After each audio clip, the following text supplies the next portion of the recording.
Hello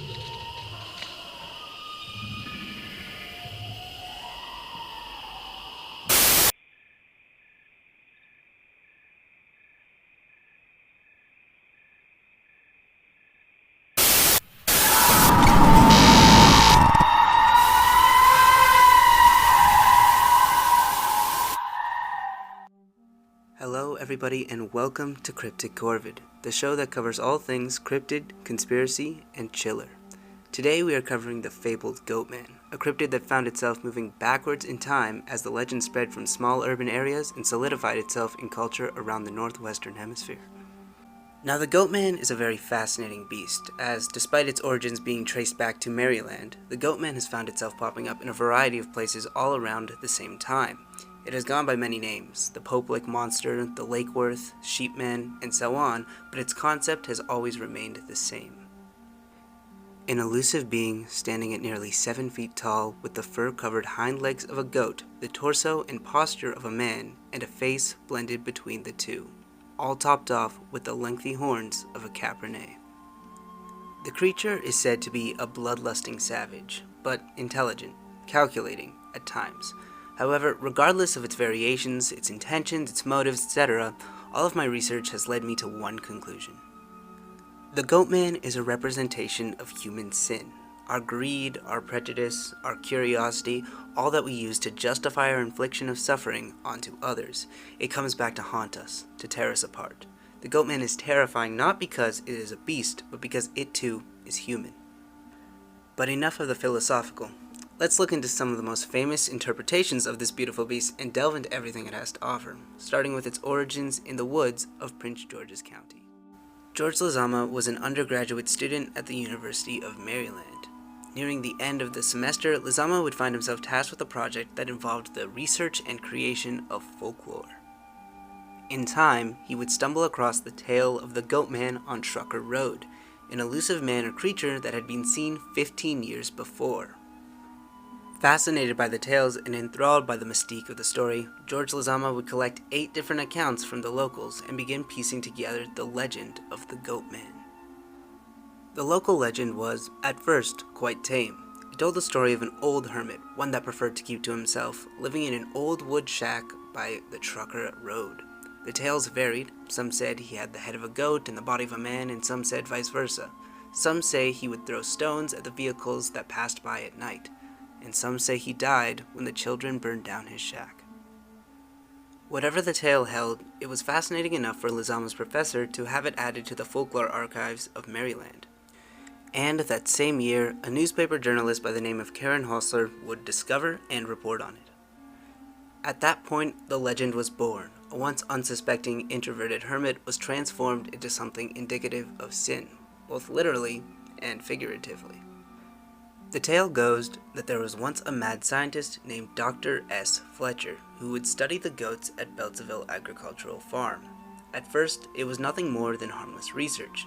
He would watch the goats, how they behaved, how they grazed, how they socialized, but it wasn't enough. Such a simple creature must have held more secrets and must have held more potential. And so, he began to experiment. No one knows what he did or how he went about doing it, only that whatever it was he did to the goats was brutal, inhumane, and unsavory at the least. One fateful night, something snapped, and in a cry of terror, the man would leave the research center, sprinting into the woods behind, grasping at his flesh as his hair grew longer and soon covered his skin with the thick hide that he once poked and prodded. As his consciousness faded to instinct and his body infested with fleas, he would become the very thing he tortured.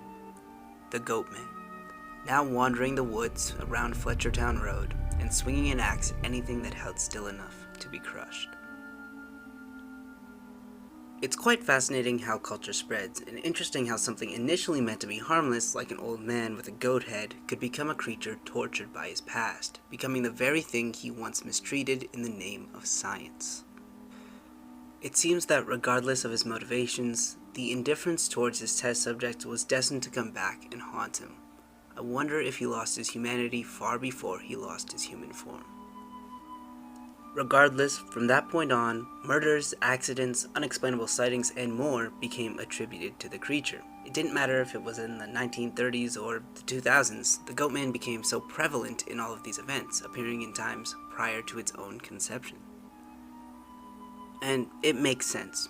The story itself is a quick and easy tale that could easily be told to children at bedtime or friends at a campfire. It could be a cautionary tale or just another creature to go bump in the night.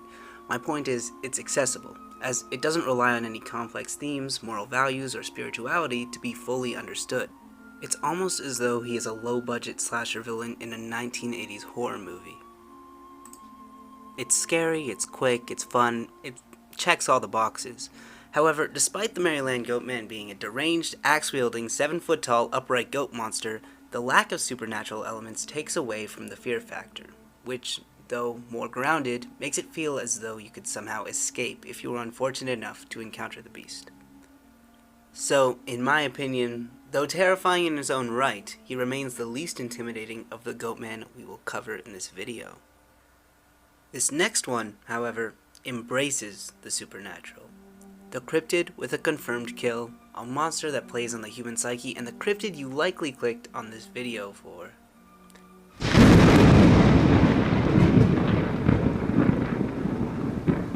Unlike the Goatman of Maryland, the Poplik finds its history entangled with accounts and legends implying different perspectives on its actions and motives. However, despite its ambiguity, there are enough pieces of the puzzle to merge the tale into one haunting creature, whose origins leave a power-hungry man, broken and lost, subject to punishment and cursed to be evil incarnate, be it by karma, fate, heaven, or hell. I believe the tale goes as such. There was once a goat farmer who became entranced by the powers that were offered by Satan. In an attempt to gain favor with the devil and eventually to gain power and influence he offered, the farmer began to ritualistically sacrifice his goats. The ground became soaked in blood, and the splatter eventually matched the red of the barnhouse itself. Yet despite his commitment, sacrificing his source of income and well-being, the spirit realm remained silent.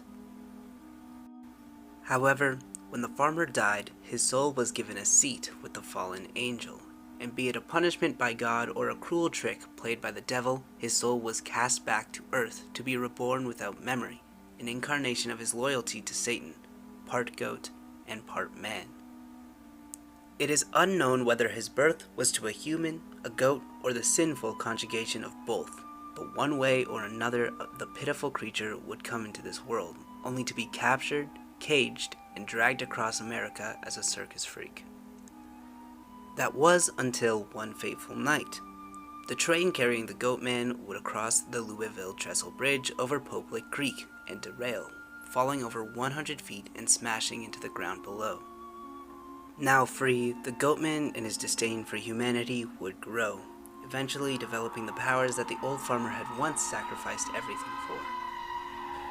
It is said that the Goatman now waits in Poplik Creek, using his powers to mimic the voice of loved ones or the victims themselves, luring people to the Trestle Bridge so that they may meet their fate, if not by his hands, then by the 100-foot drop that marked his debut. Spooky, to say the least. Out of the 3 Goatman we will cover today, this one is, in my opinion, the most intimidating. Regardless of its debated origins, the creature always kills out of malice, not for sustenance. It actively hunts humans to kill, and it manipulates people on the psychological level to do such. In that sense, its evil reflects that of the old farmer, killing for nothing.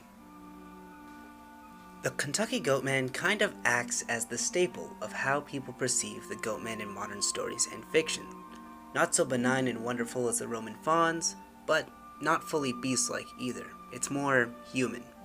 It's what people expect to encounter when they wander too deep into the woods at night, and regardless of the religious imagery of the beast, it holds a special place in culture as a representation of the devil or evil, much like the Templar deity of Baphomet does in Western culture today. Random tangent, and I'm sorry for this, but as a child I always believed that goats represented sin because they were sheep but with horns, and Jesus was the lamb and lambs are all wonderful and all that. but during the research of this video I figured out that it was actually because they were literally used to represent sin in Leviticus 16 or other sections of the Bible, or just in culture in general. So yeah, the more you know. Now, before we move on to the famous death most associated with this cryptid, viewer discretion is advised, as this is a real event in which many lost a loved one. So if this stuff does make you feel uncomfortable, please skip ahead to this point on the screen.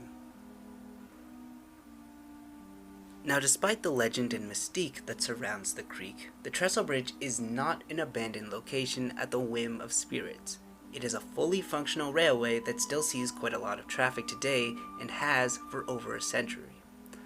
Regardless, the allure that comes from the supernatural often finds itself too enthralling for warnings to be heeded. This was true for a couple on April 23, 2016. Like I said, Pope Lick Creek is no stranger to the supernatural, and though the GOATMAN has claimed its title as a notorious cryptid, there's far more to be explored in that area. Raquel Bain and her boyfriend had found themselves on a ghost hunt that day, and, be it out of ignorance or confidence, they decided to walk across the trestle bridge in hopes that they may encounter the legendary GOATMAN. Unfortunately, the two would be about halfway down the bridge when they suddenly heard the honk of a train, and, behind them, a train hurtling towards them at 32 miles per hour. Raquel's boyfriend would be quick on his feet and hang on the edge of the bridge to avoid being struck by the train, but Raquel herself would attempt to run and tragically be struck and flung over the side, fated to fall 80 feet before meeting her end on the ground below. Many have met a similar fate on the trestle bridge, but Raquel was the only one to have been confirmed to do such in the search of GOATMAN. And, because death by train is listed as one of his killing methods, she has forever been immortalized as the cryptid's confirmed kill.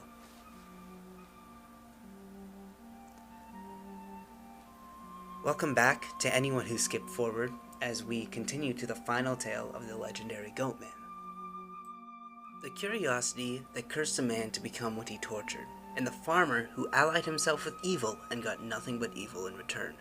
Two, amazingly, compelling tales fitting of the demon that thrives off hate and agony.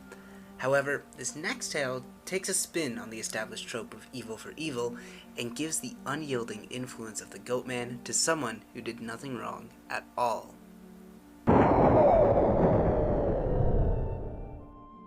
The year was 1939.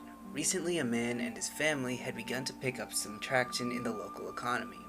His name was Oscar Washburn, and he was well known for his entrepreneurship and goat farming. There was just one issue, however. Oscar was a black man. Despite the racial tension that existed at the time, he was still beloved by the community for his kindness to honesty and success in the business world, eventually earning himself a nickname and a sign put up in his honor. This way to the GOATMAN. Unfortunately, though many paid no mind to the color of his skin, the local Ku Klux Klan couldn't stand the thought of a black man having such success and respect, so they devised a heinous plan. One night, some members of the KKK broke into Oscar's home and kidnapped him.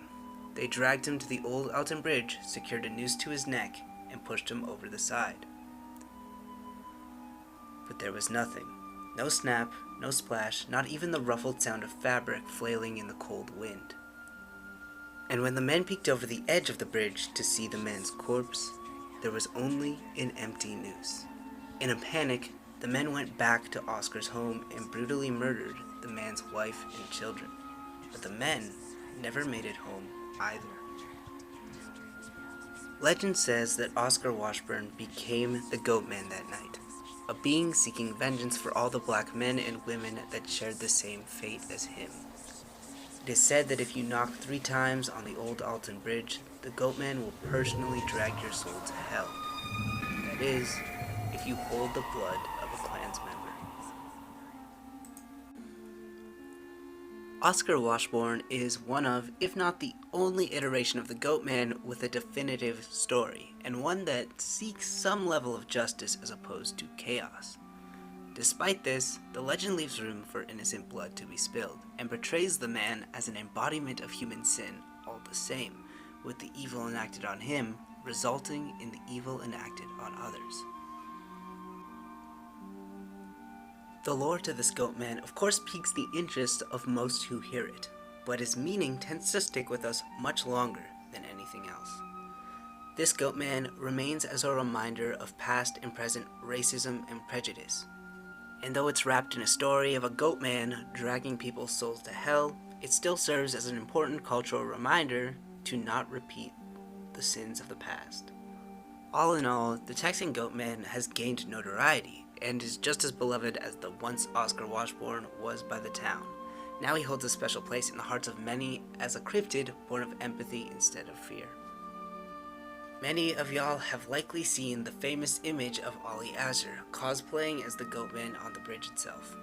And the legend continues to grow to this day, with many reportedly seeing ghostly lights or hearing weird sounds as they cross the bridge. It's now said that if you cross the bridge with no headlights, much like the Klansman reportedly did, you may get caught up in the Goatman's trap, all the same. Well, I hope I proved my thesis in this exploration of the Goatman. He is a creature that appears in response to the sin of man or evil, religious or not. If it is not the person's evil that curses them to become the Goatman, it is the evil done to them that creates it.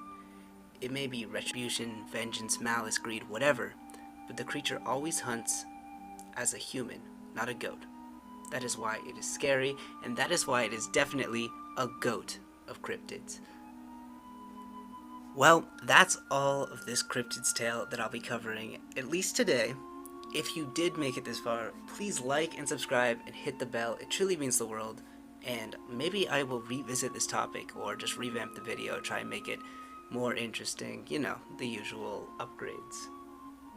The Goatman is one of those iconic cryptids that really earns its title and popularity, so I was super hyped when my friend Gentleman suggested I make a video on it.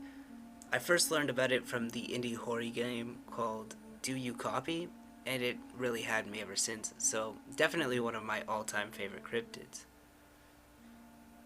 In other news, I'm back for the foreseeable future. I've realized how long it's going to take to make these videos, because, you know, this Goatman video took like a week and a half, so ideally I'm going to go for like two videos a month, ideally, maybe one, well, at least a video a month is what I'm going for. Yeah, so hoping to get back to more horror-related stuff, and, yeah, the semi-video essay, semi-discussional, and semi-storytelling approach is likely going to be the definitive approach to my videos.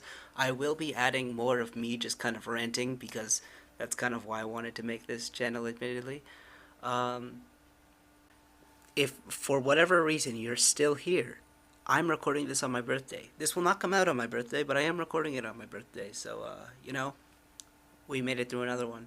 Anyways, like, subscribe, blah, blah, blah, blah, blah, comment if you're cool like that, and I will see you next time. Adios. Danger threatened him, he never got hurt. He knew just what to do.